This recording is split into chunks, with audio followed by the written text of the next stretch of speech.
the chairman of the PTF, members of the PTF, distinguished ladies and gentlemen of the press. The question is around, with the easing of the lockdown, what will be the humanitarian response going forward? First of all, let me say that humanitarian interventions occur even before the COVID-19, during lockdown or after lockdown. As issues arise, we take interventions. But for the purpose of this question, the ministry is adopting a whole of society approach as its strategy to support the poor and the vulnerable to regain their livelihood, which might have been affected by this pandemic and the lockdown. The ministry will also continue to leverage on the structures of its agencies and programs to provide assistance going forward to the people that have been affected by this pandemic and the lockdown.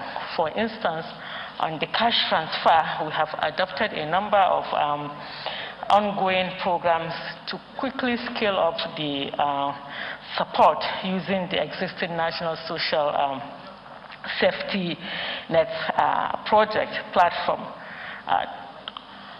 for the current chronic poor, as well as the transition poor who have been affected by the lockdown.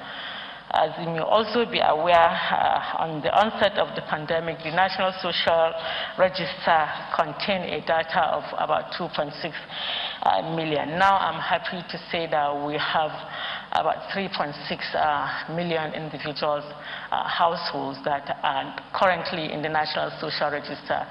And we're tapping from this register to give cash transfer to these vulnerable households. We are also in talks with our partners, the UN, for instance, to see how we can support the communities that are now greatly affected by the pandemic. These 20 local governments that were mentioned, and maybe even more, to see how we can support these households with also another cash intervention to these households. And also on the humanitarian intervention, we are working now with the Department of the Security Service for them to provide us with information as it relates to communities that are most hit or that are facing humanitarian crisis. We have a dashboard where this information will come in, and it will indicate to us in either red or green ambers for us to quickly take intervention to these communities. So this is what the ministry is doing thus far as regards this COVID, post-COVID. Thank you very much.